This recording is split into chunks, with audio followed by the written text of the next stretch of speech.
What's good, folks? Welcome to another edition of the Cover One Film Room, the show that gives you the hows and the whys behind both the good and the bad of the Buffalo Bills. I am one of your two hosts, Anthony Prohaska, joined as always by Eric Turner. And Eric, our not random because it's planned, but odd recording schedule continues as we sit here on a Saturday morning, 9:06 a.m. to break down some tape in continuation of the 2025 NFL draft. The Bills, a little moving and shaking last night in round 2, went into the night with 2 second-round picks, ended up making a trade to move up in round 2, still got themselves a third. So at the end of the day, still the same volume, made 2 picks on the day, but 2 guys who we tabbed earlier in this draft process after the combine. We are 3 for 3 so far with who they've drafted. And so we've got some schematic things to talk about, some clips to break down to really put these players into perspective. But how you doing? How you feeling? How's it going? Good, man. As you said, these episodes have been pretty easy because we've done so much research on the draft picks so far. So it's kind of like a refresher, get our notes, compile all of our film. Thanks, Ron. Appreciate that. But and so it's been kind of just like a refresher for us. And we have full-time jobs, and so we do this on the side as a hobby, but it is a full-time job. And so when these type of players are drafted or selected and these type of transactions happen after all the work we put in, because we have to be very zeroed in and focused on our work, because we have to be efficient with our time, because we have a life outside of the Cover One Sports Network. So when these type of, actions happen by the team and they pick up guys that we zeroed in on, it is a good feeling. And it's a sigh of relief, because then you don't have to try to compile all this film and, stay up super late to get all this film together for these shows after day 2. So yes, drafting of TJ Sanders and defensive end Landon Jackson. We saw some of that coming.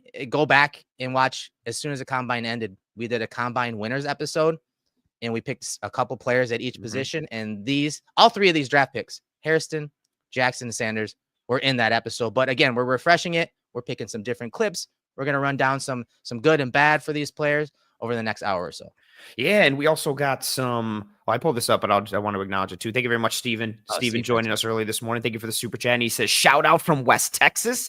Bills Mafia, go Bills. It's always cool when people throw in like the locations. Where they're from. Yeah. Like one of my favorites is always he's in the Discord and in a lot of the live episodes, but Kei Amori is always like, oh, shout out from Japan. And I'm just like, oh, that's like so sick. Like that's just such a cool thing. So cool. And again, one of those humbling things too, that one, yes, Bills Mafia is everywhere, but the fact that, we get support from all over the world is pretty freaking cool. Yeah, it's a cool thing. So thank you very much for that, Steven. Thank you for joining us. Thank you for the super chat. And so we got some cool nuggets from Brandon Bean last night.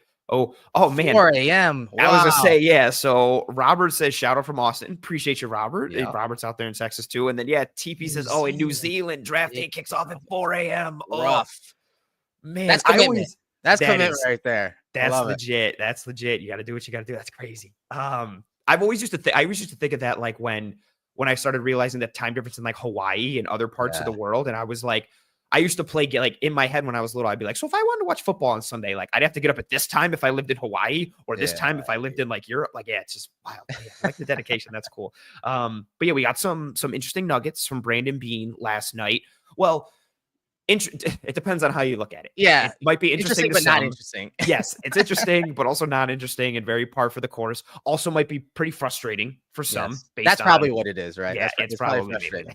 It's mainly that. A lot of this weekend has been frustrating. We've had a lot of times for people. It's a good time with draft time. But the insight that Bean offered us, I think, was really in lockstep with what we've seen, what we've talked about. I mean, there was a reason, even with Hairston, but the guys we targeted and spoke about in that post-combine episode that you mentioned, it wasn't just guys who had a good combine. It was guys who fell in line from a need and archetype and positional standpoint with the Bills. And it just gets to this point where it's really not surprising with the type of guys they go for. And we'll get into the specifics with TJ Sanders and Landon Jackson. But there's some outlying aspects for Maxwell Hairston, but Sanders and Landon Jackson were very much like, okay, that makes sense. Okay, that makes sense. And honestly, they're both good players. I know you can debate the value a little bit for some if you didn't like the trade up, even though on the trade charts it was decently equal, even a slight advantage to the Bills in some Yeah. form. But two guys that tick the boxes for what they like, but also some guys, especially Sanders, who have a lot of fun things to look at. And I know Sanders was one of your favorite guys early on. And this Oh, yeah. He immediately, when I popped on that first game of his, I immediately like noticed and realized he was a Buffalo Bills type of guy. Yeah. Just the way he is violent, the way he attacks the line of scrimmage and the blocks, and just his style of play, which we're going to go over a bunch tonight or today, this morning, I should say. Geez, tonight. And so I start him immediately. I was like, this is a Buffalo Bills fit. And I remember you and Jordan Reed, I think, were talking about it a little on Twitter, because he was like, yo, this is a bit, it was just like, yeah, the stars are aligning. Yeah, when he saw I posted about him being a fit, he messaged me. He's like, hey, that, great minds think alike. He's a guy that I'm going to tie to the Bills the entire draft process. And so he nailed that as well. So I'm excited, because I think recently, the last couple months, we've been so focused on stopping the run. We've asked several Bills players on how stopping the run, how improving against the run on early downs can help you get to third down, and that relationship, and how again, getting bigger inside, getting stronger against the run inside can help them get to third down, but also help second and third level guys in coverage and things like that. And so I think we kind of got tunnel vision, and we got so heavily focused on getting a 2-down type nose tackle plugger to keep the linebackers free. And I think we lost sight of something we talked about the entire season, and that was the Bills' inability to get pressure on the quarterback from the inside out. All right. And I think that the picks, especially the TJ Sanders pick, we'll talk about Landon Jackson later, but that TJ Sanders pick makes so much sense, because, as you said, they prioritize getting after the quarterback. They prioritize creating havoc. They prioritize just being an attack-oriented defense and signing and drafting attack-oriented players. And I think TJ Sanders does that, and his attack-oriented style and chaotic style creates havoc when attacking the quarterback, but it also does, as you'll see in the film today, against the run. Yeah, absolutely. Oh, I got to stop. We got super chat. Thank you very much for being here, Justin. Thank you for the super chat. I'm still not in the rhythm of being live again and be like, super chats, we got to stop. Justin says, can we draft defensive line and not change their positions? And he references Carter and AJ, with AJ made to drop weight. And then he said, oh, nice fun fact. He said, it's tonight here in Australia. Wow. It's 11 p.m. Oh, and then a nice disguised coverage shout out. He says, I have my blueberry muffins. Awesome. I love that. Thank you very much for Justin. I think that is an interesting point with the change in body composition for Epinesa. Carter, I think, is an interesting one in that. I thought Austin Johnson was more in that, even though he's not a drafted guy. Like, I felt like they had him shave down a little bit and get a little leaner. Sanders could potentially be in that boat, though. He's had a lot of either way. Yes, he's had a lot of different playing weights, right? And he's comfortable at a variety of them. But he's somebody who, if he played at 295, I'd be like, okay. If he played at 305 or 308, I'd be like, okay. So he's an interesting one for this kind of bucket that Justin's kind of talking about. Yeah, and I understand that, this is something that I think we've been made aware of as fans because of the regime, because of the players, and how transparent they are about their playing weights, especially when they come on. It's like one of the first questions we ask, because all the time. I don't think people realize how often this happens. Yeah, true. I think this is the norm across the league. And so much so, you heard players coming on our show and say every Friday is weigh-in. And good weights call. fluctuate. And so Connor McGovern said he loses 10 to 15 pounds in a game. So, which was crazy. I mean, think about that. If you're a defensive lineman and you come in at 305, by the end of the game, you're under 300 pounds anyways, because a lot of that water weight. So I think as Bills fans, we're like super focused on that because of how transparent and the information that we get, but also because how it plays into the Bills are a nickel team. They're always lighter across the D line. Their style and philosophy highlights that. And so I think that's more in our face than other franchises, but this is pretty normal across the league. Yeah, that's a fair point. I like where Justin's come from. I'm still always in. I always, not to give him an out, I always just feel bad for AJ Epinesa. They were like, hey, man, get drafted during COVID. We can't really see you in person. Change your body composition and type. And I think that's really stuck with a lot of fans. But has it helped him, though?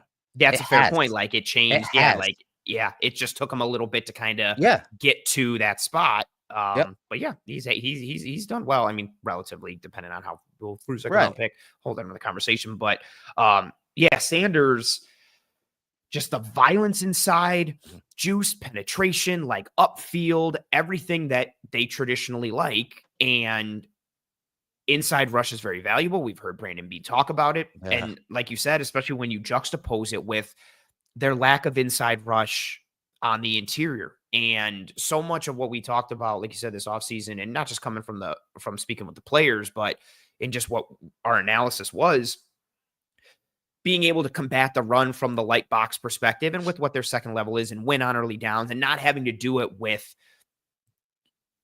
run blitzes or gapping out Mhm. or using numbers. But you can still do that with penetration. You Yeah. can still do that by causing havoc and chaos. I also think, too, with TJ Sanders, regardless of the weight will probably affect it a little bit. He is ideal for like a one gapping upfield penetrate, but like he can Yes. do some two gapping stuff. You can watch him extend and peak a little bit and shed and play the run. So he does fit their archetype. I don't want him living as like, hey man, you're going to play a ton of one tech. We want you eating double teams and doing all this. I don't think that's the best uses of him, Mhm. but he's not pure. I don't think he's, Norman Lott from Tennessee, who is all gas and no brakes, and it was just Right. pure pass rush, get a field. Right. TJ Yeah. Sanders does offer you some Yes. sand and some grit against the run, and all of it, whether it's the run defense, whether it's the pass rush, it all just ties to the violence and the juice that he plays with all over. Like he sheds guys, and I've had to rewind and be like, am I playing the video at 1.5 speed? Is there something wrong here? Because that's how quick he is on tape. It's really impressive. Yeah. I thought and even hoped a little bit after Ogunjobi and them saying Ogunjobi will play 3 tech, they might look more towards a run defense piece.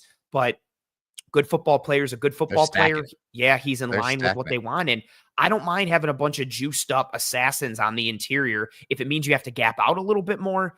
Yeah. We'll save that conversation in schematics as we go down the road. But just from a pure individual standpoint, there's a lot that TJ Sanders offers in a fun way. Like I said, I think we lost sight of the issue that we had as a pass rush unit for the Bills last year. I mean, last year, from the D tackle position alone, the Bills were ranked 18th in pressure percentage at 8%. 18th. The year before, they were 5th, over 11%. So, again, you got to think about the guys they brought in mid-season. It's like, I'm done with that. I'm done with that. Yes. Commit long term. And it's no surprise that Bean went with a pass rush first type guy. And like you said, I do think while he is primarily a very good pass rusher and probably one of the better ones that went in that second round, which is probably why they were willing to make that move to go get him. I think that he fits their schematics and things they ask of their D tackles and D linemen when it comes to stopping the run. And yes, he played 1 tech, he played 3 tech, he played some 5 tech when at South Carolina. Very versatile, twitchy, again, attack oriented penetration type style player. But his lateral step, his first lateral step, like you said, he kind of transports, right? From one gap to another, whether it's a run spike or stunt or a blitz, he can get across the face of 2 offensive linemen in the blink of an eye. So And much that is explosion. very valuable, whether you're talking defending the run or rushing the passer. And that's what excites me about him. He's going to help the Bills go from 18th in pressure percentage at D tackle this coming season. And especially if you're talking about obvious pass rushing down, second and third and long, when they can take Daquan off and have Ed and TJ Sanders in there. Like, what? I don't understand what people are mad about. This, I mean, Bean and McDermott have told us this for years, that they prioritize getting after the quarterback, affecting the quarterback. So I think that we are a little into that tunnel vision recently of, hey, we got to stop the run. And guilty. I'm guilty of that as well. But I think people forgot that what happened in the Super Bowl and what the Eagles did. And we got too much focus on just getting a nose tackle. We forgot about what the Eagles did in the Super Bowl. And I love overall, from the grand scheme of things, what the Bills have done on the defensive line altogether. When we're talking free agency, when we're talking the draft, obviously Ogunjobi, Michael Hoyt, they'll be out for 6 games. That's what makes these 2 picks yesterday so much fun, because we're going to see them early. They're going to get early season experience.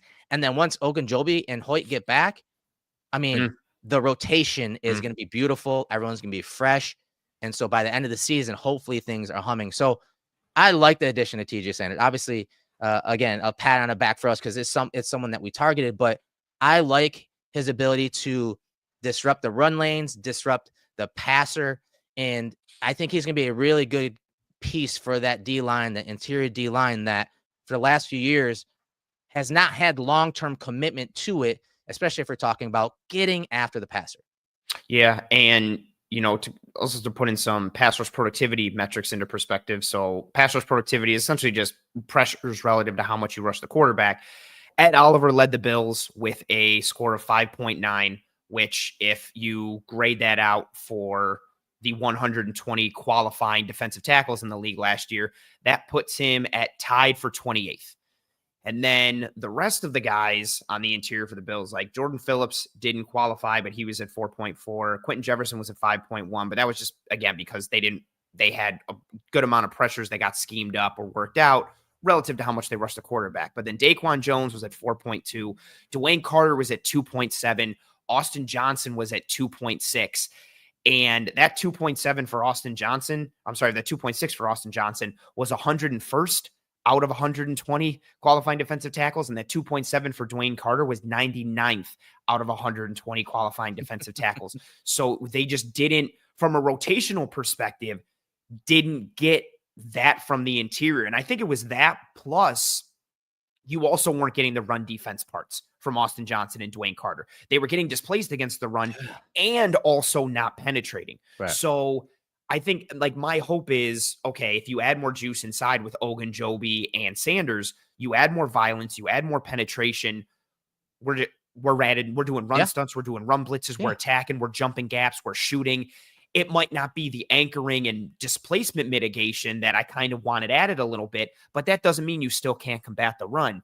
It just changes a little. Oh, I didn't even see that super chat. Wow, CT, thank you very much. Yeah, thank you for the $50. Anytime I see the darker colors like the purples and the reds, like someone last night gave Greg and I 100, and I saw the red. I was like, whoa, so that's awesome, CT. Thank you so much. He says thanks again for the balance and well thought out analysis as always. That means a lot after last day. Especially it's been it does insults like it's been crazy. Yeah, thank you very much for that, CT. Oh, actually, you know what? I think I also missed. We have two more super chats.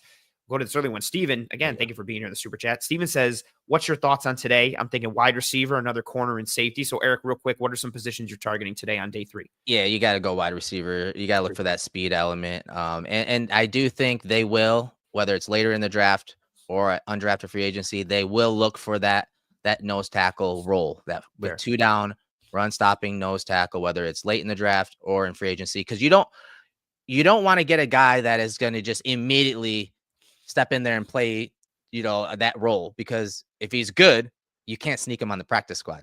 Fair. And so you want someone late in the draft that you need to develop, but also isn't like a world beater as a run defender, because then he could get scooped up and not make it through to the practice squad. That's my thoughts with that. He, Eli Anku, that type of guy, like have him in that role and develop him, get him into the program and work that way. So I do think that, all these positions. Yeah, I'm fair. Okay. I'm okay going receiver. I'm okay doubling up at corner. Same. Safety. Yeah. Again, it's just special teams. Like there are a lot of different areas and roles that they still need to fill, even though a lot of their starters are locked in. Very fair. And yeah, I think all 3 of these are there. I would like a wide receiver today. I would like another corner. I wouldn't balk at an interior offensive lineman just because McGovern and Edwards are UFAs next year. And then so even if they both go and you're confident in Van Prank Granger and Alec Anderson, you still need depth for Van Prank Granger and Alec Anderson if they were to step into roles. So you could see something on the interior offensive line.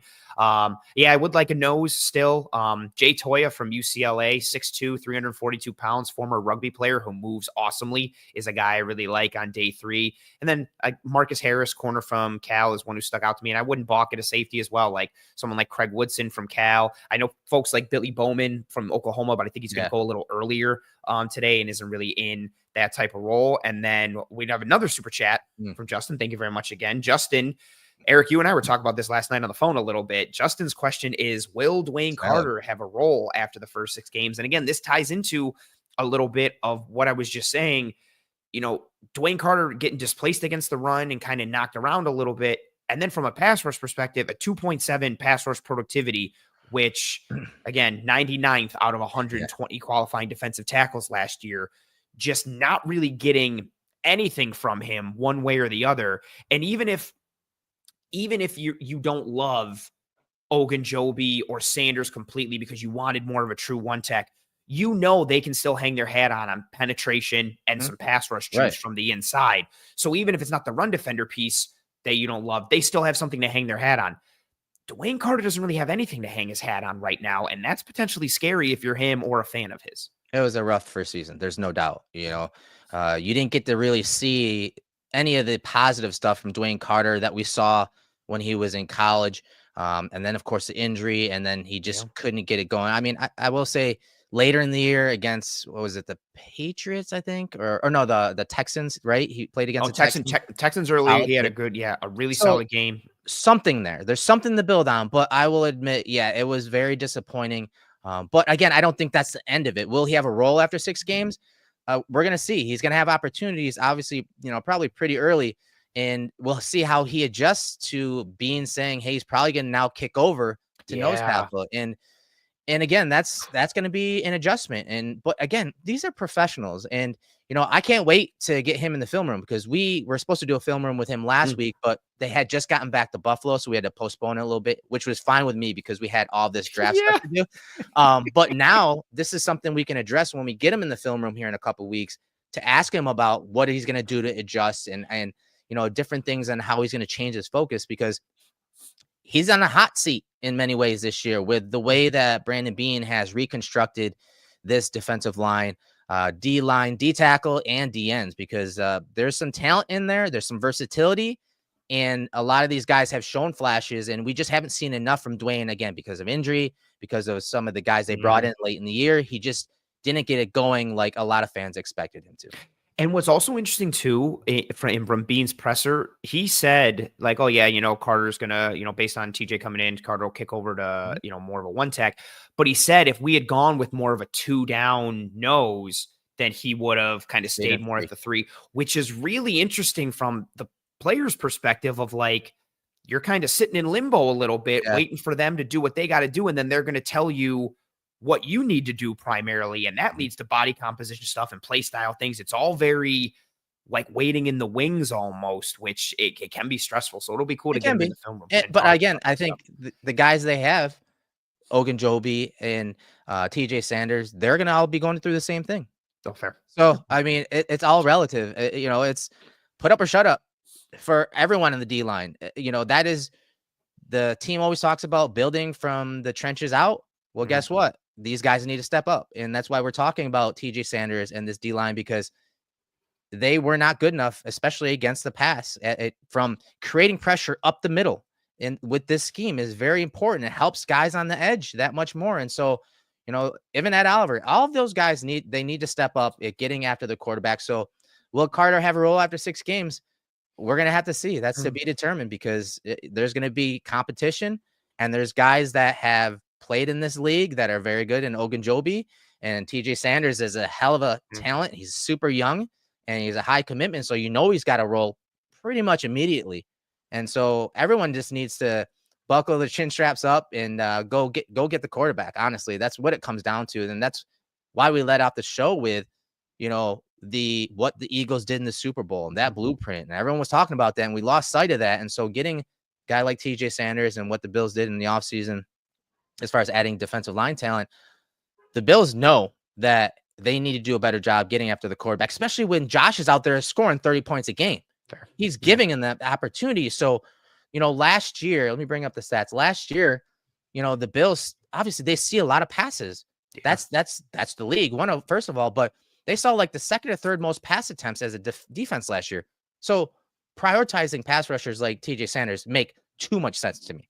Yeah. And I think also too, just because you are a pass rush first person, or you're not a huge, mountain of a man, that doesn't mean you can't be impactful against the run. It doesn't mean you can't be good in run defense. And either way, again, there are some things, if you're a plus pass rusher inside, but maybe not the best run defender as a group or a unit, there are some ways to combat that. I think to your point, the blinders thing, we focused so much about the displacement that was created in the spine against the run. We forgot about the ineffectiveness of the pass rush on the interior as well. So it was a collective. Overall, the interior was just very ineffective against the run and the pass. They have combated the pass rush aspect. Yeah.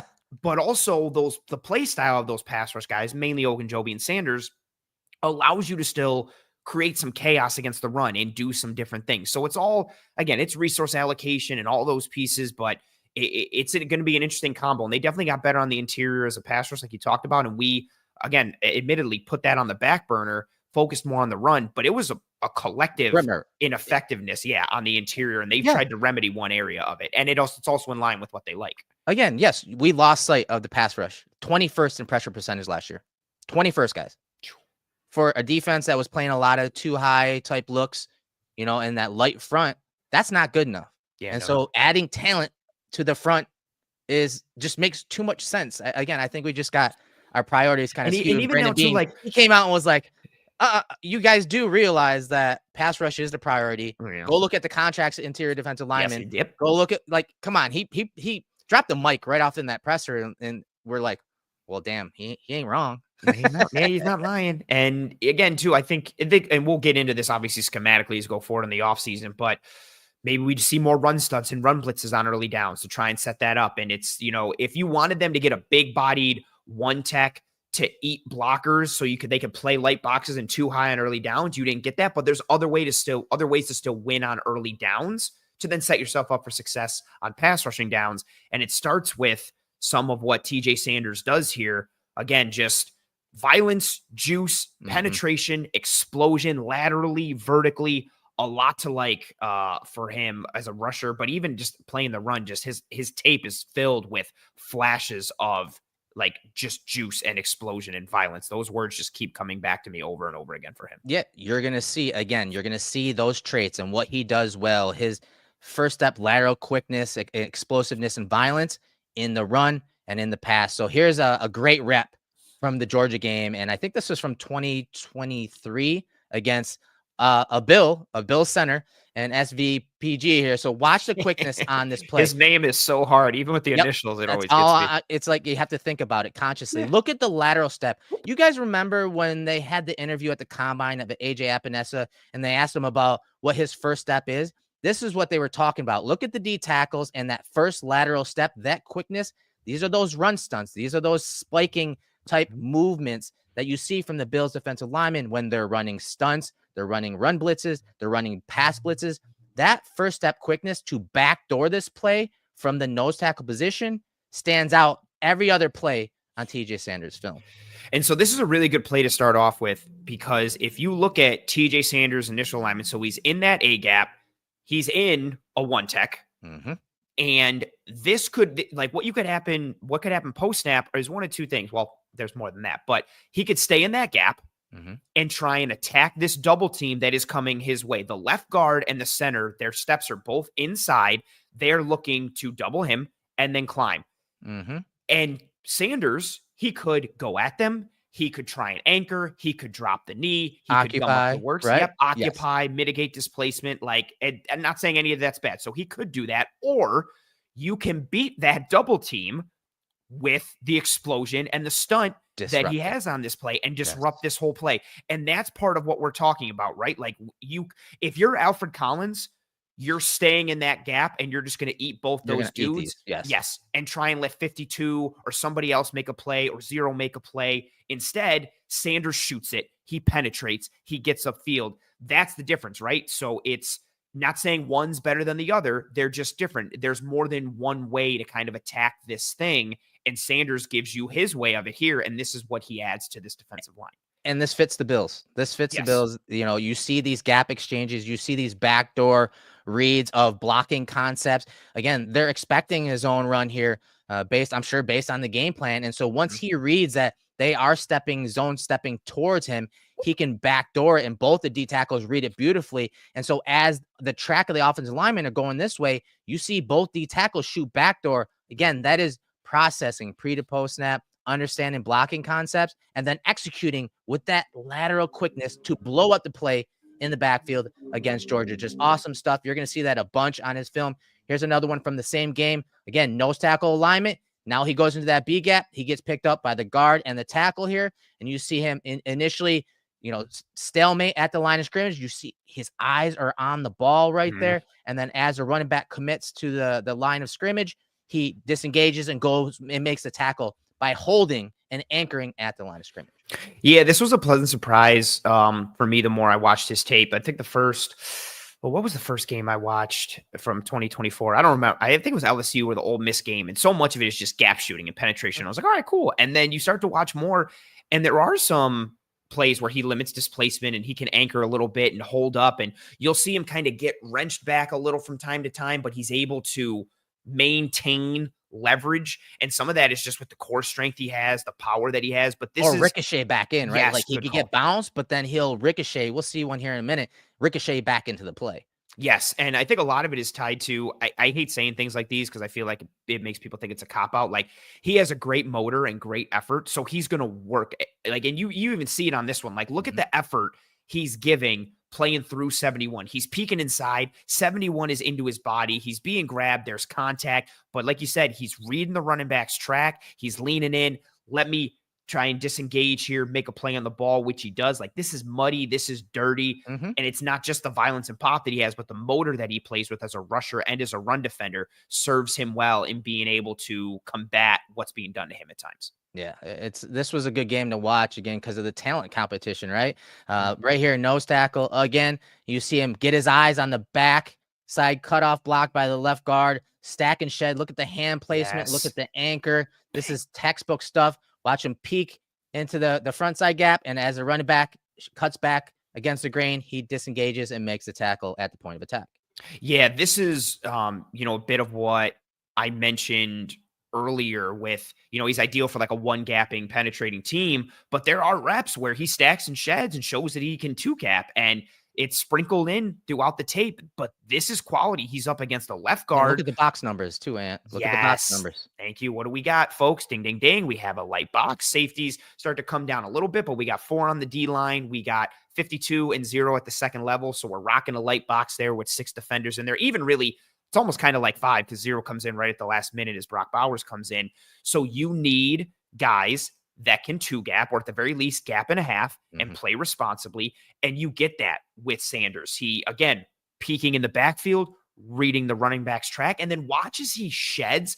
You get a sense of that violence. It's just once he sees the declaration of the running back, bang, snaps his body back into that gap. And you see it. He's either violently shedding or violently moving his back or moving his body back into the gaps. And some of that is also tied to his length, right? 49th percentile for arm length, 65th percentile for wingspan. So he's got a guy with some good length that also lends itself to the violence and pop he plays with throughout his body and his hands. And you talked about winning ugly. I mean, even as he violently changes the leverage there and wins the leverage back inside when the running back cuts it back, look at the left hand of that offensive lineman, that Georgia offensive line. He's still getting held. And so that's showing off some of that strength and power to still make a play with a blocker still attached to him with really good hand placement inside on him. He's able to play through that and almost as if that guy is not there, and he's able to make a play at the point of attack. You see, and look how he gets low at the tackle too. Like, he's not just high and stood up. Like, he manages while he's being held to get low. And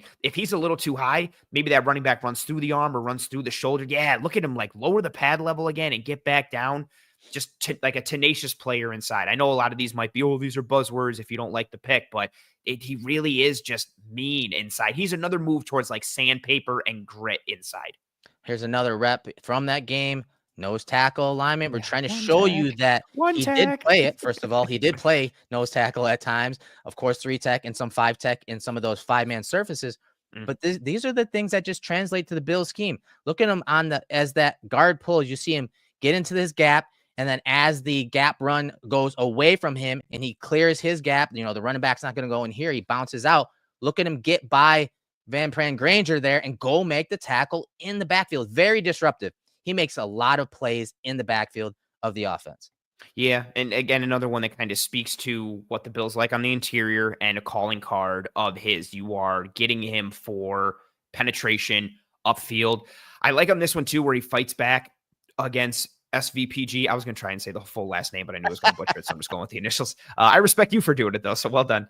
So how he fights back against SVPG. I think this is also an area, too, where he can improve, like, not necessarily on this play, but not getting washed down and maintaining that wide base, not getting too narrow at His times. pad level And gets bounce high down. at Yes, times, pad right? level That's one of 2. his main narrow base, high pad level at times. Yep, and both of those contribute to him kind of getting washed down at times and moved a little bit. But how he fights through here, like you mentioned, that upfield, he doesn't get pushed horizontally. He fights off, stays in that gap, and then pushes through that inside shoulder and moves towards making a play on the ball. But again, disruption, chaos on the inside, another highlight of what he brings. You can defeat the run by being stout. You can defeat the run with penetration and causing chaos and disrupting. And then also what's cool too, if we tie it in, having a guy on the inside who can disrupt like this when you've got long armed edges like the Bills have, they can clean that up when you've got linebackers who are good at, seeking and destroying, and you've gummed up the works and just created chaos, and you got good linebackers who can find the ball. It's also kind of a bit of a force multiplier where maybe he doesn't have a ton of tackles for loss or stats, but he's the one who was kind of the patient zero for causing the hell that allowed Bernard to shoot and make the play, or Rousseau to clean it up and things like that, which we saw at South 100%. Carolina. Right. And so we're going to see some more chaos and havoc creation here, some more pass rush reps here. You see some of the, again, quickness and lateral explosion on some of these reps, getting across the face of blockers and challenging guards and centers. Look at how he jumps, essentially starting at the outside shoulder of the left guard. And he doesn't go into this A gap. He goes across the face of the center here to get into the lap of the quarterback, Jackson Dart. Again, does he get home? No, but look at him. He is affecting the quarterback. And you can see the throw goes incomplete. I don't let it roll, but it goes incomplete on the back end. So you're seeing some of that first step quickness, that lateral explosion show up as a pass rusher on this play.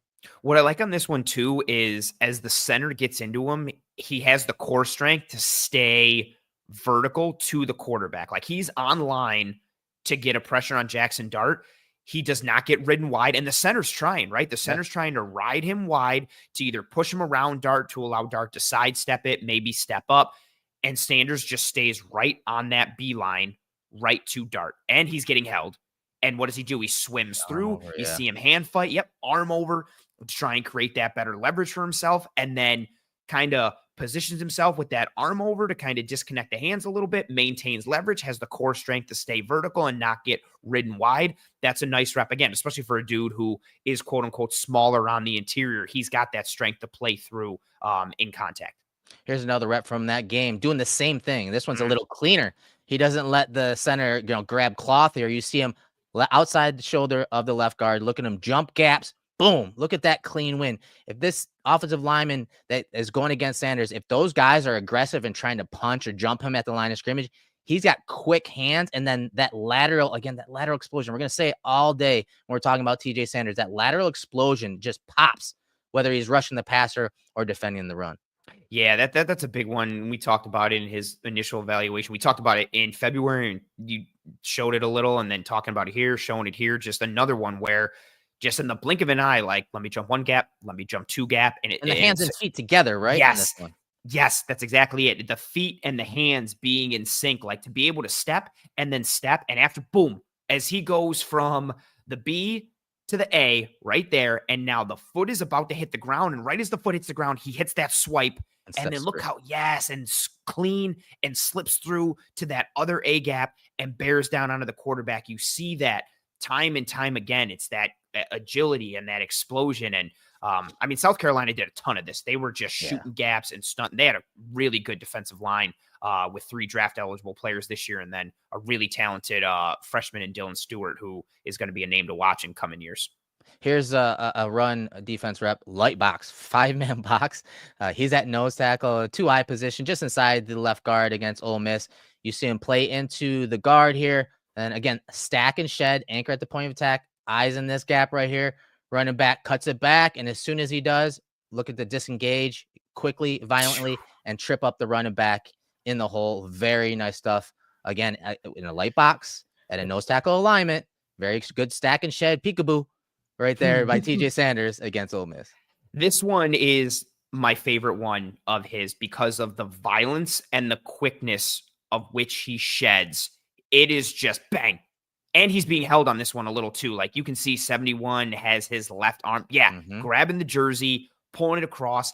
And to have that type of explosion in your movements to shed that quickly and make a play on the ball while still being held, like that's just some real juice to your movement. And it's nice to have the technique side of it. And good highlight there on the back end. What's that safety doing? He's gapping a half here, dude. Yep. He's gapping a half here. Safety's dropping to a deep half, it looks like. So what does Sanders have to do? He's covering that A gap and he's covering that B gap. And if he doesn't make that tackle, maybe 46 gets there or 17 makes a play on it, but that gap is wide open and there's no one to fill it from the second level or third level because 31 was starting to drop into his deep half a bit. And here's another one. And we talked about he does get bounced around at times. You see a feed block from the left tackle, 61 here, kind of bounce him down the line of scrimmage on this gap run at the point of attack. But again, the arm length right there. Look at the extension right there. He absorbs that hit and then watch him ricochet back into the play right here, move his feet and get back across the face of the blocker to go make the tackle. Yeah, that's the nice piece, whether he just ricochets directly and pinballs back in, or it's the effort to kind of fight through. And he needs that because, like we said, he will get displaced from time to time, more so horizontally than vertically, but he will work and do what he can to try and get back and mitigate that. And, Kyle Kennard there, number 5, makes a little bit of a play, but the running back breaks it. And who's there to clean it up? TJ Sanders, because he worked back across, did what he could, and then makes a nice play. Here's another cut up from the Ole Miss game. You see that lateral quickness, that backdoor, shooting the backdoor of the left guard here, right there. That quickness is it's so pretty, man. Like that is exactly like when Daquan first came over to the Bills and he was humming. Like this is the type of stuff he did. And what he did in Carolina before he came over. But then when it's something that we studied with him and we even talked about with him in the film room, like that first step lateral quickness is incredibly important when you're talking to traits and skills that the Bills look for in defensive linemen. Yeah, and being able to take that first step laterally and then being able to transition into getting upfield again and not having it take too much time or not having it be clunky. You see some of that fluid movement from Sanders. So it's not only like explosive and snappy, but it's also fluid with how he moves. And that's a huge selling point to be able to chain the athleticism together and not just have it be like, oh, he's got a great step here, but then there is no but then. He's able to transition it into real effectiveness. Here's another rep that really highlights, again, his ability to stack and shed. Plays into the guard. Look at the hand extension. Look at the hand placement and how he anchors down the kind of the right half side of his body there. And as soon as that running back makes a commitment and bounces it outside, he's in position. He's got the leverage. He's able to just disengage and go make it. Yeah, you see a little good peek at the arm length on this one, kind of just being able to keep his man literally at arm length. You see the extension, read the track, simple disengage, 0 fills from the other side. So the running back has to make a decision. Either way, it's not a great decision. He's either running into 0 or he's running into TJ Sanders. Tries to maybe follow his tight end a little bit, thinking, maybe can I get back inside my left tackle and get upfield? And Sanders says, nope, and disengages. And again, an explosion once he disengages to make the play. Here's a pass rush rep from the same game. He's a 4-eye just inside the left tackle, hands and feet in unison, violent hands at times, double-handed swipe here against, again, an aggressive offensive lineman. You don't want to do that, especially if it's an obvious pass rushing down, because he's got the hands and feet and quickness to beat the hands, to beat the man, and to get the sack. I would say that's all I had on this one. Beat the hands, beat the man. Like, I just love that adage. And when it plays that's really the headline for this episode. We're talking TJ Sanders and Landon Jackson. That's actually super fair. That's super spot on. Should rename it. What's nice too is he compare this from time to time with some speed to power and being able to go through guys a little bit. So if you're thinking of just, okay, let me just get deep in my set and take him on and I'll anchor a little bit. He's got enough in that regard to make you question it. And so if you try to get out in front of him and throw your hands, you're also not in a great spot because he can just beat him. Again, that violence and juice that he plays with, it's in the lower body, upper body, but it's also in the hands. And so there's a multitude of ways for him to win together. And he'll flash these immediate type of instantaneous wins and then bear down. And also because he's a fluid mover, as he beats the hands, he's able to kind of turn a little bit and then take a direct line to the quarterback. He doesn't get too far upfield so that Cook number 12 can kind of step up and do something. He just swipes those hands, and how fluid. Swipe the hands, get into the gap, turn, and kind of accelerate in the apex of that Up the turn field, yeah. and bear down. Yeah. I keep saying that lateral explosion, but the agility. Watch as he rushes here, and he's setting up to plant off that left foot so that he can get into this gap, and the hands again in unison with it. But watch as he explodes right there laterally, and then you see like a little crossover, like a karaoke step right here, and you see him do that, and then that's what keeps him in line to the quarterback. You know, he doesn't have to turn his body; his feet are doing the work to keep him in line with the shortest line to the quarterback. So hands and feet in unison, that lateral explosion, that lateral agility, very nimble footwork. So he has a direct beeline to the quarterback. Just awesome stuff from him as a pass rusher. And final clip is against Alabama, and a very highly rated offensive lineman from this draft. Again, the power at the point of attack, the ability to play fire with fire, you know, force with force. Once again, at the line of scrimmage, kind of peeking outside. And then as running back goes back inside, he disengages and makes the tackle at the point of attack. Yeah, Booker is an ass kicker in every way, shape, and form. Just buries guys with regularity. Not the best mover, but a very physical guy. And for a defensive tackle that is quote unquote like on the underside aspect and is more of a 3-tech and is more inside rush and all that, this is a really nice rep against a good, powerful run blocking guard. Again, disengage, shed, muddy it up, make it tough. I think that's such a good thing too. Like we've shown a lot of these and they're like flashy and exciting. He's just annoying to play against. Like he's a pain in the ass. Like he wins just ugly. Guys are still attached to him. Yeah. He's still making plays. That's crazy. Like that's just annoying. And I think that's a huge piece. Like we talked about the specific aspect of pass rush and run defense and all that stuff. At the end of the day, like the Bills just needed to become more of a pain in the ass to play against on the interior and on the defensive line as a whole. And that's really what they've done this Brandon Beane did a great job of that. Yeah. Hoyt and Ogunjobi and Sanders and then Landon Jackson, when we talk about like, these are guys that just wear on you. They're physical. They're pesky. They're annoying. They muddy things up. They might not have the most talent, or they might not be, and I'm not saying they're not talented, but I'm just saying like they're not, oh man, you signed a guy for 4 years, $120 million type of guys. But in individually and in conjunction with one another, it just makes for a tough group to play against. Like they're going to grind and wear on you. And it's as a unit. Like those 5 offensive linemen, they're not rotating out. But the Bills are going to rotate that defensive line, and everybody they're going to rotate in is just annoying to play against in some shape or form. And that's awesome for the defense. We talked about it when we did the free agency podcast about Ogunjobi, obviously Joey Bosa, how they're adding obviously guys that can get after the quarterback, but guys that are, you know, physical players, that are violent players, that are just, like you said, annoying to play against, that have motors, they have that blue collar lunch pail type of attitude that, hey, I may only get 25 snaps as a defender in this defense, 30 snaps in this defense.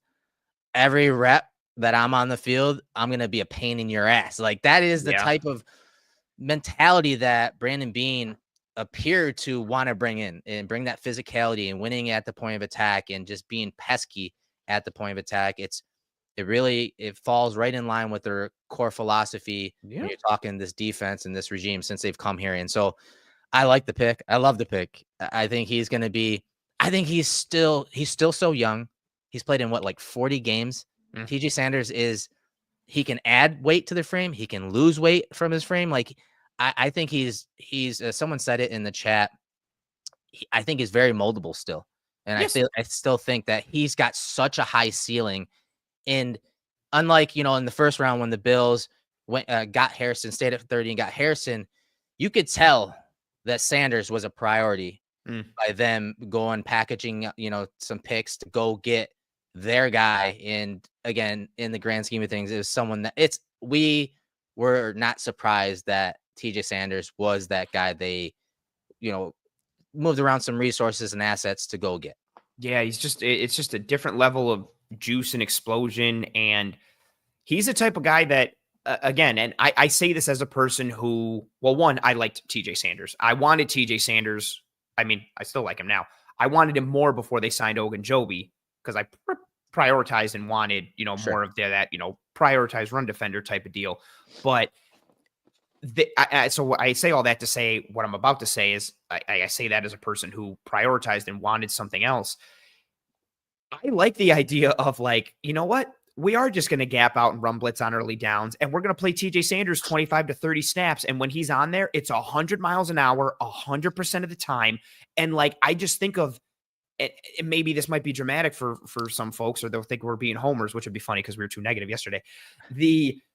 Like a fresh TJ Sanders just continuing to roll in, like that type of juice with regularity, like on third downs or seconds or anything, like that type of penetration in the third quarter and in the fourth quarter after Daquan is leaned on you and Ed is causing problems and what Groot is doing and the run blitz things or numbers, whatever. Like I'm okay if he gets 50 to 60% of the snap share, or if it's like a 30 to 40 assassin type of role. I'm not saying that it'll be like, there's a lot of fun chess matchy kind of things that you can pair everything together with. I'm excited too for what it means for you and I schematically with some stuff that we get to talk about in the film room, because there's a lot of possibilities. And guys, again, think about the players that they were asking to play considerable pass rush snaps from the tackle last year. That's whether it's, Dwayne Carter early, whether it's Austin Johnson, Jordan Phillips, Quentin Jefferson. Guys, this is the long-term commitment that we needed to see. And they went out and got it. And so you think about, like, look at these numbers. Daquan Jones, 362 pass rush snaps last year. Jordan Phillips, 110. Austin Johnson, 187. Quentin Jefferson, 174. And Dwayne Carter, 162. Now you're inserting the talent, the youth, and again, the ability to affect the run and pass by adding TJ Sanders in the second round. I am not mad about this. And that's not just a confirmation bias angle. Like, this guy is going to play some considerable snaps and make some big plays on the offensive line of scrimmage. Yeah. And you can defeat the run by being stout and anchoring, or you can defeat the run by penetrating and causing disruption. And that's what TJ Sanders is a move towards. It doesn't mean you still can't have success in a multitude of other forms and fashions. But again, and what about Dwayne Smoot? They're bumping Dwayne Smoot in on third downs to D-tackle. Think about it really is. I'm annoyed at us, you and I, for like just not missing it, but just not like putting it in the back of our mind. And because we talked about it here and there, but just it. And again, I say all this as a person who is concerned about the run defense from a light box perspective. They were just holistically ineffective on the interior against the pass and against the run. They have remedied the pass part and the penetration part with Ogunjobi and now with Sanders. And what's cool with Sanders, now he's here for 4 years. Ogunjobi might be gone next year. So if Ogunjobi's gone, cool. Sanders maybe takes a bigger chunk, and maybe you do go get that other one tech, or maybe you rotate someone else and like whatever. Like now you've got options on that interior to play that chess match game as you go forward. It helps from the pass rush perspective. And that wasn't talked about enough because of some of the run like issues and concerns that we had and a lot of other folks had, but they were just holistically ineffective. They had to fix it's hard to fix both. And I'm glad they fixed something in theory. Yeah. Same here, man. And so day 2 was a defensive line day. And so we're going to move on from TJ Sanders and let's move into Landon Jackson from Arkansas, 6'6", 264 pounds, 33 and a quarter arms, a 165 10-yard, a 40 and a half vertical, a 10-9 broad jump. He blew up the combine. That's why we thought, given his size and then his measurements, he is a Bills fit, especially from an archetype sense early on. Upside potential type guy. I think there are flashes of what the Bills need. And we're talking especially versatility at the edge. He played a lot of like 4-eye type stuff in that defense, which kind of limited him as a player, even with his size, because usually those type of positions and those odd front looks or hybrid looks are more of like D-tackle types. And obviously he's a high cut, taller edge presence, but he still used his length pretty well in those in that regard. But as you'll see in some of the film, I think that kind of limited him as a player, but at the same time, probably built up some really good reps and muscle memory when it comes to defending the run versus guards and tackles. That's a good point. And, it's funny with the 4-eye stuff. Like, we talked about Larry Ogunjobi playing in a 4-eye in the Steelers defense and how, like, he's better suited for something else. But Larry Ogunjobi's like over 300 pounds and he's playing in a 4-eye. So Landon Jackson's doing that same role, granted in college, at like 260 something pounds. And they would even too, like, even on like, they would kick him inside into like the A gap, not just on like pass rushing downs. Like, there's like low red zone snaps on first down where they're like, hey, go play in the A gap. I'm like, Jesus, like, he's everywhere. And he's a guy who I think, one, I'll also say this, I think the value was him still being there at 72. I thought he was gone already. They picked him and I was like, he's still there. Like, oh, okay. Him still being there, I think he fits their archetype, like you said, in terms of mentality, in terms of play style. For me individually, and I've said this before, it's not necessarily a knock on him. High cut guys worry me. Guys with shorter torso and longer legs and waist and things. And I think that, it leads to some tightness in his lower body and in his movements overall. I think he's more of a tight player than he is a fluid player. But you talk about the explosion metrics, that you read off and all of those. So what Eric gave the specifics, but the percentile, 97th percentile for the vert, 96th percentile for the broad, 93rd percentile for height, 92nd percentile for wingspan, 75th percentile for his 40-yard dash. And you see that on the tape. Like, he's got a high RAS score, but it's not because he's this overly athletic, great change of direction guy. He's explosive. And you see that on the tape because he goes through people with length and tenacity and violence. He is a compression guy. He plays the run. He will go through you. Throws a pretty good cross chop. Got Will Campbell on it a couple times. He's got very good hands, and they work in unison. And kind of like we talked about with Sanders, he's very smooth for how big he is. He's very smooth. Yeah, you see that for being even like tighter and higher cut in the lower body, you watch him throw like that jumping cross chop, and it's really, he gets the cross and then he pairs it with that club and it's heavy and he gets through and I'm like, oh, like, and then, don't get ridden. You got to stay flat, which can be harder a little bit for him because he is tighter. But I mean, I just think he adds a lot for the floor of an edge grouping, and there is some potential from a ceiling perspective. But when they picked him, I was like, oh, this is no surprise. Like, archetype fit, mentality, play style. And again, another dude in the mold of violence and just a pain in the ass to play against. Like, you have to work to block him as a rusher or as a run defender. Like, he makes things mean and ugly and nasty. I said it after the combine when we broke him down that he's very good at beating the hands to beat the man. And what I mean by that is I talked about the alignments he was used at Arkansas and how they're a little non-traditional, especially if you're trying to translate it to the Bill scheme. But those tighter alignments forced him to win in different ways than a wide 9 speed rusher, arc rusher had to win. And so I think that ability, that fluidness, that hands and feet being in unison and ability to beat the hands of the offensive lineman really centered around him kind of being miscast in some of those defensive structures and alignments. And so I also love that, yes, he can beat the hands at times, but he does a great job of sometimes consciously, sometimes just looks like subconsciously tracking where the quarterback is in the pocket. We're going to show one, especially from the Texas game, where he's got that perpetual motion and motor of trying to, yes, win versus the offensive lineman, but at the same time tracking where the quarterback is in the pocket. And I feel like that is something we've talked about for years now, but it just looks innate to him. It looks like, he's always got his eyes on the prize, even as he is trying to beat what's in front of him.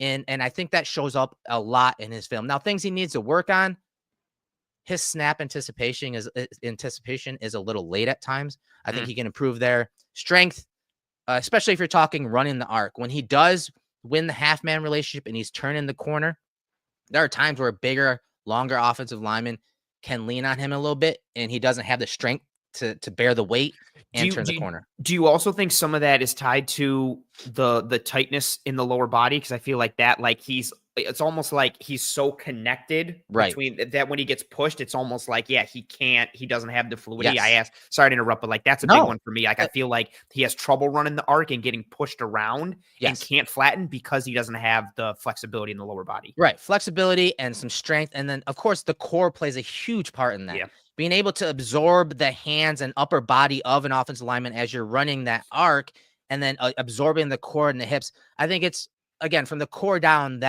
he can improve. And of course, he can still grow into that body. He's at 100%. 264 or was at the combine. I'm sure he can play a little heavier than that and still Yeah, he hold. could add a little bit to that Yes. frame, which is interesting and would make Right. for an even funner aspect out there. And so, like, little things like ability to retrace over the top of blocks is something that he could do a little bit better. But again, I think just the potential, the ceiling, and ability to still grow into that body. I think he's naturally, again, once he's been in a program a year or two, he's going to naturally get bigger and stronger, which is a scary thought given that frame. Yeah, I agree on his areas of opportunity. So I won't add on too much for the ones that I have. That you didn't mention, or well, we did mention, but everything for me really comes down to just the high cut and some of the stiffness, and then how that leads to him being a little upright at times, and what that means for him as an overall player. I would be very interested if he could add more mass to the frame because I think his frame could sustain it, and I just and the athleticism is not gonna take a big hit either because again he's through the roof when it comes to that. Yeah. Oh man, he was gonna move from 97th percentile to like 92nd. Oh no, like what happens? Or maybe it even doesn't dip off. Like I'm for the idea of them being like, hey man, you're not this bendy change of direction guy. We're just gonna lean into you being an absolute battering ram. Yeah. From like I want them to turn him into like the Josh Farmer of edges and just be like, hey man, just go through everybody and we'll see what happens from there. And then also, too, again, talking about pairing and how things work, some guy who can compress the pocket like Landon Jackson or Greg Rousseau, and now you've got guys on the interior like Ed Oliver, Larry Ogunjobi, and TJ Sanders who can flow over the top. And this quarterback's about to step up through the A gap or the B gap or out the back door. You have guys who can scrape over the top and flow and play off those compression rushers. TJ Sanders did that a bunch against Klubnik in the Clemson tape. So it's, again, kind of puzzle pieces that can complement one another in different aspects. And we appreciate everyone joining us right now. If you got a second, smash that like button, leave us a comment. It goes a long way for the algorithm and getting our work in front of as many eyes as possible. We appreciate everyone joining us Saturday, early morning. Again, kind of a non-traditional recording for us, but we wanted to get some reactions in from day 2. For the Bills prior to the final day of the draft. So everyone, thanks for joining us. Let's get into some film on Landon Jackson here. So again, this was from 2023, I believe, against Alabama. Like that was probably his best game and a game that we broke down a bunch after the combine. But again, I want you guys to focus on his alignments, whether how wide he is, how tight he is, and how he decides to plan to beat the man and how he executes it. So on this, we're going to see him stay out wide. And again, look at the hand usage here, how he cross chops the left hand, the offensive lineman. That puts the weight over the toes, over the top of the offensive lineman and off balance. Now he's able to right there. You see him. I know there's pressure coming from the other side, but look at him kind of buckle right there with that left foot, turn the corner and go and get the quarterback. Yeah, this one's nice. It also shows a little bit of that, like you talked about, like he could improve his get off a little bit. Not the strongest get off here. Not the quickest ramp up, and then bang, just snaps those hands and the precision with it too. Like, look at that placement of that cross chop hand right on the wrist. Yep. Perfect placement. It's so perfect. And he gets the left tackle on his toes. It's almost like he reverse snatch trapped him a little bit, with how he gets him to fall forward there. And this is, one of his go-tos. You get that cross chop, you get the club, but the cross chop was so well timed and so precisely placed that he doesn't even necessarily need much of that club because the left tackle, like you said, is about to face plant because he got his leverage just completely taken away. And this also is a good example of what you talked about, like that fluidity of the timing, like his hands and feet being in sync and how that allows him to defeat the block, beat the hands, beat the man, and then bear down on Milroe. It all just happens very instantaneously and it's very fluid.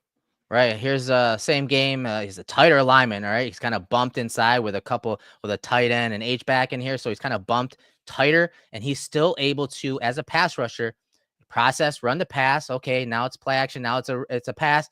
and he beats the hands of a different offensive lineman on this one with a similar move, but the fluidity and hand usage, and then bend and flatten to the finish on the quarterback is all on display by Landon Jackson here.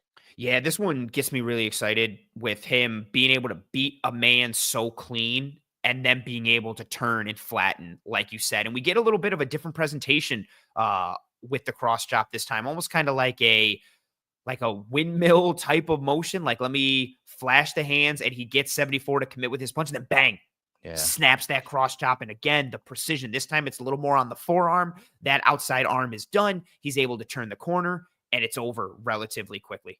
Yeah, and you see it from the All-22 angle. Look how quickly he is able to beat the hands of the man, beat the half, win that half-man relationship, get to the spot of the quarterback, bend and flatten to make the big play against Alabama. So yeah, that was probably his best game as a pro player or college player there. Here's one against LSU.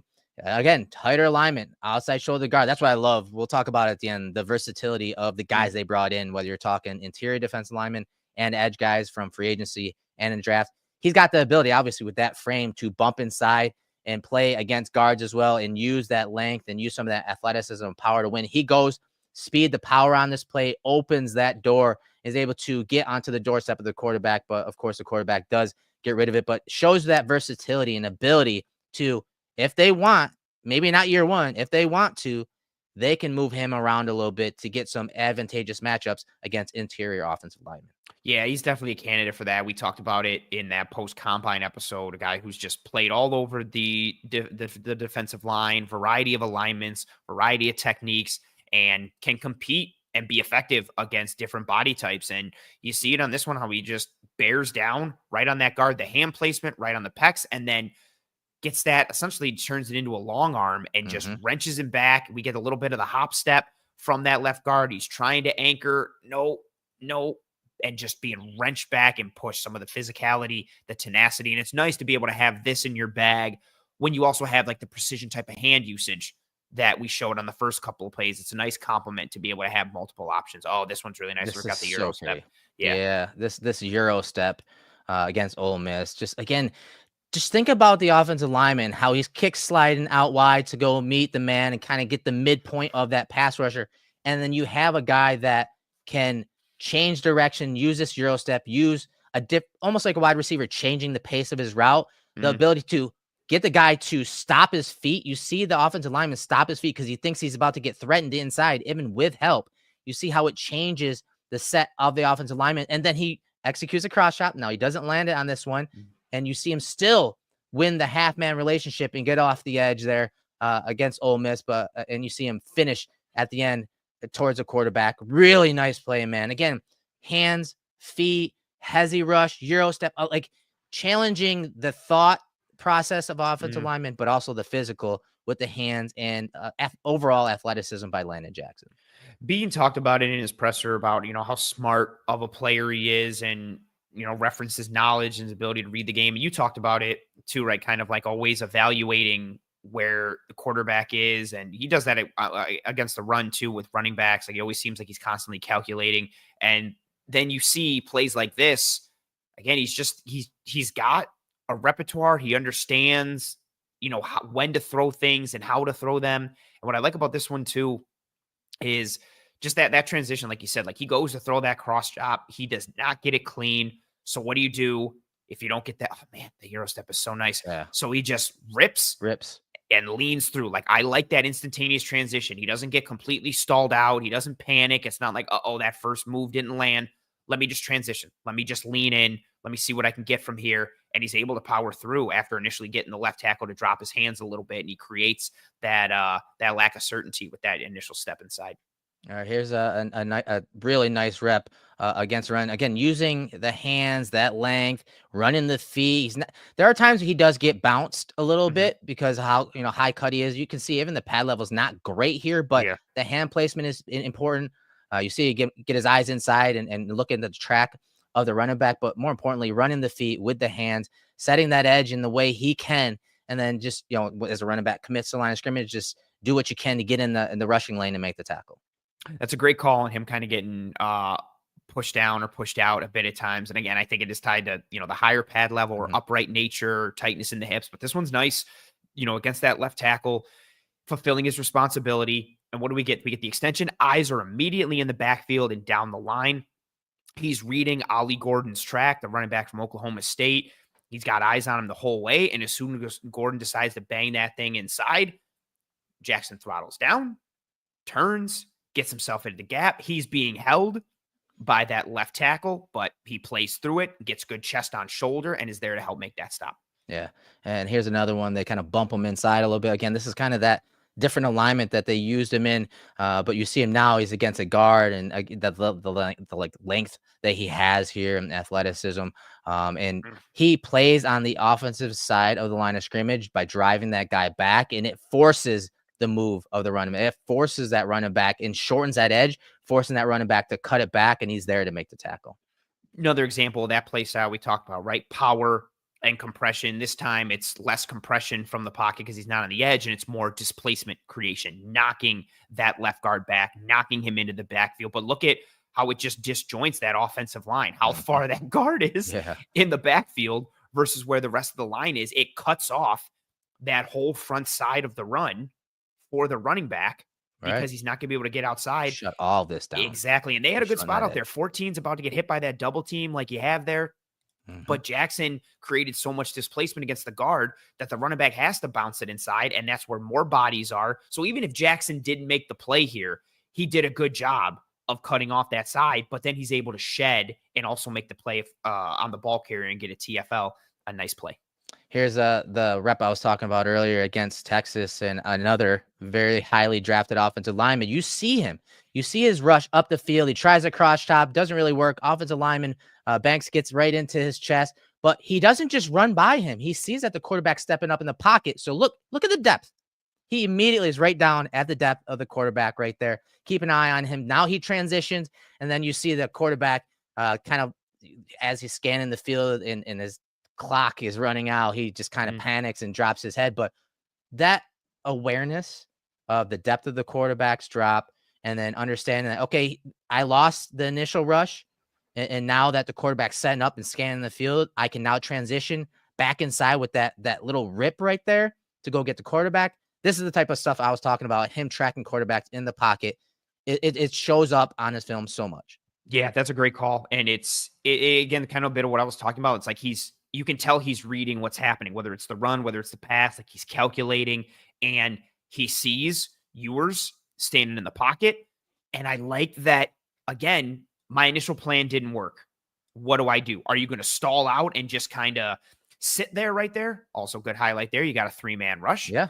And I think it's not easy, but you see it a lot with college players where if your initial move doesn't work, you'll see guys almost kind of like right there where the initial move doesn't work. And you'll see guys kind of just sit there. If you're like Landon Jackson, stall out and just be like, okay, let me try and get my hands up, or let me wait for the quarterback to make a move. And then maybe I'll try and get him if he steps up into the pocket. Jackson does not do that. He takes the fight to Calvin Banks and to Ewers. It's like, okay, my first move didn't work. Let me transition, rip back inside. And then with that 3-man rush, that's super important because there's doubles essentially on the other guys on the other that are also rushing. Yeah. If Jackson doesn't get through, Ewers has tons of time to just kind of sit and survey because 5 is stalled out and at the line. The other edge isn't doing anything against that double. So if Jackson stalls or just decides to stand there, Ewers has a lot of time to scan because Jackson's the only one that gets any kind of pressure. So that also factors in to that rush and just the situational aspect of it, which is another kind of nice feather in his cap on that play. Yeah, I like his play. I think that was the final cut up for that. I like what he's going to bring to the Bills. Again, I think it's more of like long-term type play with him. And I think, again, Sanders even to that nature as well. I think that overall that what the Bills did from a D tackle perspective, a DN perspective, I think they're setting themselves up long-term on top of what you mentioned, Ogunjobi, his contract, and AJ Epinesa last year, his contract. Like, I think they set themselves up to replace those type of guys next year if they wanted to. They don't bring those guys back. And so Landon Jackson and what Bean did top to bottom, free agency and draft. Bringing in guys that change the mentality a little bit, but bringing in guys that are versatile. And, what you're talking D tackles, they can do some 1, some 3. You're bringing edge guys like Michael Hoyt. You're bringing guys like Landon Jackson, Joey Bosa. Obviously, we'll see where he is. Guys that can confuse offensive linemen based on where they're lining up. Hoyt can play in obvious pass rush downs. He can play inside, like you saw Landon Jackson do. Obviously, Landon Jackson did it in college. So on these obvious pass rush downs, you can have a TJ Sanders as the second 3-tech or second interior defensive lineman with Adelauer. You could easily have Ogunjobi. You could have Landon Jackson. You could have Michael Hoyt. They can do so much with these edge guys and defensive tackle guys that they brought in so far. And who knows, they may not be done, but I love the versatility that they're bringing in, especially if we're talking about attacking the quarterback and creating different defensive looks for Bobby Babich to play with the personnel that Brandon Beane is bringing him through free agency and the draft. Yeah, we talked about it so much with Hoyt, but I really think the free agency moves and then the draft moves so far have created a lot of schematic potential and possibility up front, which is fun and exciting to talk about. And and just, man, what they could do on third down stuff with like Sanders and Ed and Hoyt, or if he's like a spinner or if he's not, like are they in dime? Are they like how many defensive linemen, true defensive linemen are there? Like who's lined up in what gap and who's lined? It's just the simulateds, the creeper potential, like all that kind of stuff. There's some really fun things.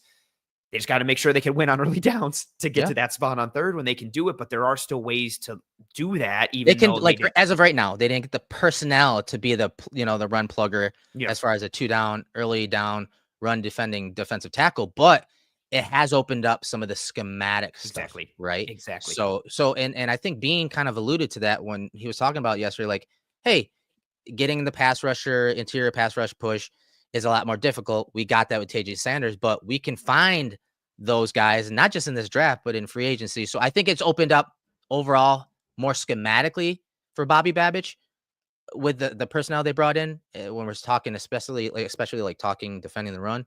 But of course, they could still add that role if we're talking early down run defender. Yeah, they still can do that on day 3. They still could do it potentially in free agency at some point, or I don't know, camp cuts and how things go after June 1st and throughout the offseason. You never know. There's a body or two that might come through. The Ravens did that for years, kind of just waiting for good veterans to come off that could fill a role and kind of take them from there. And the Bills are in a spot where they could do that as well. So yeah, I don't think it's a role that they completely bypassed and still can't address. But even if they don't, there are schematic ways to win on early downs against the run if you don't have the stoutness in size or the size inside that I think a lot of people, myself included, wanted and I would like. But there are things that you can do. And then again, just sticking on these guys, if you are playing a light box, TJ Sanders, even though he is more of a 3-tech, he is capable of playing gap and half, or he can 2 gap sometimes, or he might shoot. You're playing, you're stunting, you're twisting inside, and you're doing different things. And there are kind of ways to get around it and mitigate some concerns and still be able to win. It might not look in the traditional sense that I think a lot of people were hoping it would be, but there are still ways to still be impactful. You just got to do it schematically. But also, again, some of these guys can still operate in some of those fashions. And that's the thing. They obviously kind of doubled down on their philosophy, getting the attack-oriented, penetrating style type guys versus the pluggers that a lot of fans were calling for. But when we say like, hey, they're opening up things schematically, think about some of those obvious run games last year, especially late in the year when we were talking about, hey, are they going to stay in nickel? Are they going to go to a 4-3? I would say my head immediately went to Detroit and what they did to combat Detroit in the run game. And so now, not just adding numbers to the box, but think about the defensive fronts that they can do now. Yeah. Sometimes 2 years ago, 3 years ago, we talked about the Cub front, which is kind of like their odd front, where they actually have like a nose tackle guy right on the center. And then every time they do it, we'd call it out because it'd be like 4 times a year. We'd be like, there it is. Well, last year, the pivot was like, think about the Patriots game where they went to a 4-3 over, but with their linebacker on the line of scrimmage and Dorian Williams. Now think about from this perspective, rather than just going out and getting a nose tackle, a big, hulking nose tackle, they can now, when teams want to go 12 personnel and then they want to run the ball down their throat, the Bills can go to that 4-3 over front with their normal base DNs and D tackles, but they're throwing a Michael Hoyt as a Sam linebacker on the line of scrimmage versus, say, Dorian, who we didn't mind at that position. But now you have a true guy that played defensive line and has the ability to play linebacker. Now you're putting him on the line of scrimmage. So you're changing the defensive structure more so than changing, trying to use an asset in the second round to go get a 2-down nose tackle. And so there's more flexibility and less resources having to be committed. When you have all these guys that they brought in at D tackle and DN, you can change a defensive structure more so than just and strategically trying to throw in a nose tackle that they probably only need for how many games during the year. You can change some of the scheme. And that's what I mean. They can tweak the defensive structure in front more so and easier than they can than using a higher asset in the draft or free agency, money-wise, financially, to just go get a nose tackle that you need for 15 reps a game, 20 reps tops to stop the run on first and second down. Yeah, it's a fair point. Like with the personnel that they've added, you have kind of opened up the menu without having to turn the page necessarily. And that's, again, part of like the schematic excitement that I have as we get into the May and June episodes of this show. And it's like, oh, like, what are we going to talk about? It's like, well, this is the vision we think this defense is going to have going forward and the way they can attack. And here's how we think they can and should and will defend the run and what it means for coverage and all these things. Like they've got some really interesting body types just in a vacuum. The guys that they've brought in and really have, we titled this episode like the Bills defensive line overhaul and centered it around TJ Sanders and Landon Jackson. But it's really been this entire offseason, like Bosa and Ogunjobi and now Sanders and Jackson and just Vaughn leaves and AJ, and it could happen again next year too. Like Epenesa's on the last year of his deal and Ogunjobi's on a 1. So maybe both those guys are gone next year. Maybe Dwayne Carter's gone. Maybe Carter ascends and becomes the guy they wanted to be. Maybe they draft a 1 tech on day 3 today and he ends up being sweet and he's going to be in the top 4 rotation next year. There's been a significant amount of change already. And because of the variability in the skill sets that they have, that means there's schematic change that can happen, but probably will and should happen given what they have up front now and what they need to do.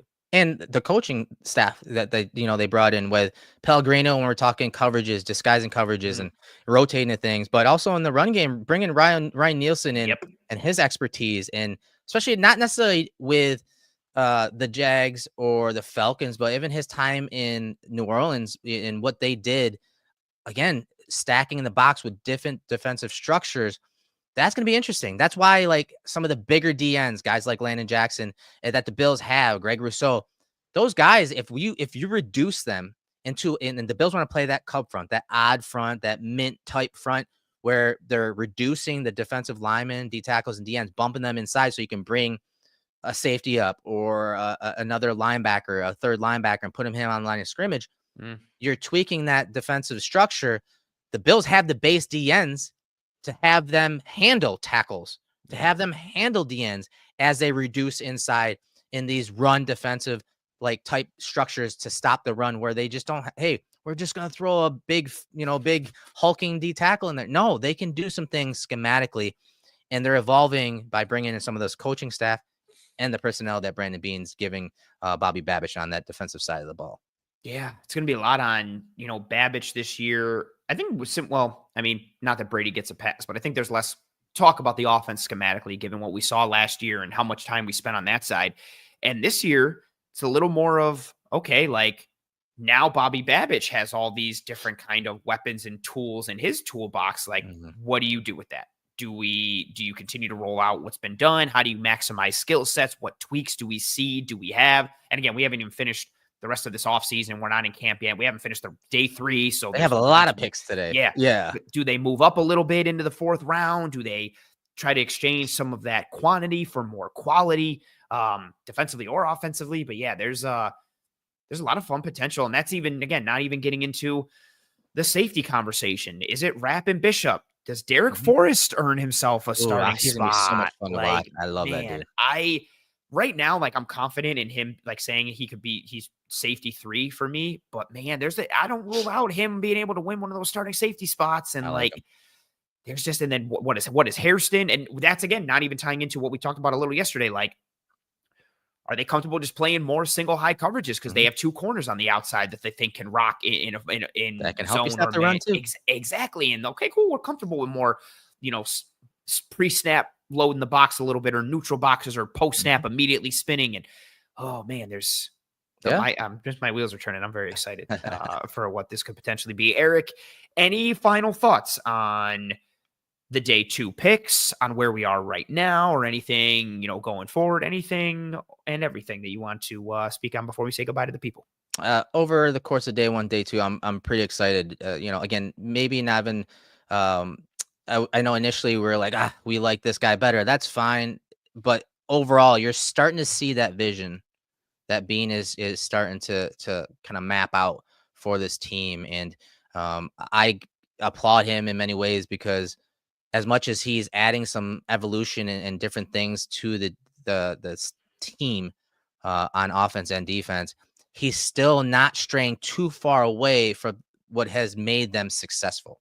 And I think that is something that we need to kind of understand as well. Like, they're sustaining success, they're thinking short term and long term, but also working with the trends of the league still. And so, as much as we talked about, hey, they need to start defending the run more and stopping the run more, and how that's coming back, they are doing some things within their power to still, stick to their philosophy, but also still combat where the league and offenses are going when we're talking specifically the Bills defense. So day 1, day 2 it's been fun. Day 3, I think, is going to be interesting, because again, a lot of the core roles and positions are locked in and mapped out really well in short term and long term. But there's some, other areas that you can add competition. There are some other areas and special teams that they need some help. Some positions that, like, hey, like linebacker. I mean, are they going to add something there? They're going to probably double dip at a position or two as well. Yeah, I think, I mean, corner and any of the D lineman positions, I would not be shocked whether they bring someone in late in the draft or undrafted free agency. It's been fun, man. It's been fun.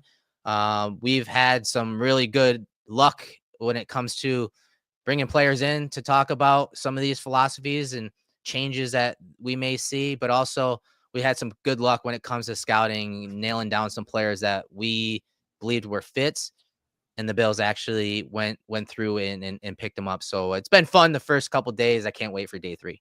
Yeah, minus everybody yelling at us. It's been a great time. That's true. Yeah, I'm trying to forget that. Yeah, and all the name calling. Yeah, sorry to bring it up. I'm sorry. I'm past it. Yeah, this has been it's been a good time so far, just seeing kind of all the off-season work we put in pay off, and immediately from a workload perspective of us, we a little peek behind the curtain. Eric and I were talking last night, and you're just like, man, like, we don't have to go scouring for tape. We don't have to do any extra work. Like, we've watched these guys so much, and there's like, things are nice and neat and buttoned up already. So it's cool to see that. And I'm excited for day 3. There are, several positions, I should say several players that I'm still very interested in at multiple spots, like we talked about, and a lot of potential for them to kind of nail some depth chart guys, some depth players, maybe some upside players. I would be really excited if the Bills got Torrey Horton today from Colorado State, and there's some fun that can be had today on day 3. And I'm interested to see how it all fits together. And it's been a good start from a schematic perspective and what it means for us going forward. So a lot to be excited about. I think even if there are some questions, or if you do have questions, and it's okay to have questions, you don't have to yell at everybody and call people names because you point out something. Yeah, it gets super personal. But yeah, that's a conversation for another time. We hope you folks enjoyed this episode of the Cover One Film Room. For those of you who joined us live, thank you so much for getting up early with us on this Saturday morning and watching with us. We greatly appreciate it. We know, we've been doing recorded stuff and uploading at different times on Mondays and Wednesdays. And we did a live episode yesterday, a live one today. Really awesome that you guys joined us today and even joined yesterday as well. So thank you very much for that. If you enjoyed this episode, please drop a like on this video here on YouTube, whether you're watching live now or watching later. Likes are the lifeblood for these streams and the algorithm, so please drop a like on this video. Turn on notifications for the Film Room playlist here on YouTube. Check out the entire catalog of the Cover One brand and channel with the multitude of content we have for you, coming across a variety of shows. If you're listening to the Film Room on one of the audio apps or platforms, that's cool too. Please rate, review, subscribe, turn on notifications there as well.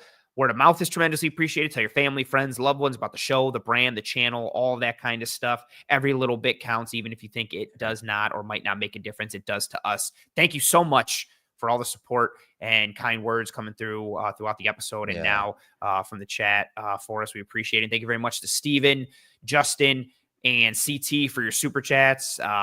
Just awesome to see that. Yeah. Steven gave twice, Justin gave twice, and then CT gave us a big one. So really awesome to see. Thank you, folks, for the kind words, the monetary donations, anything and everything. We greatly appreciate it.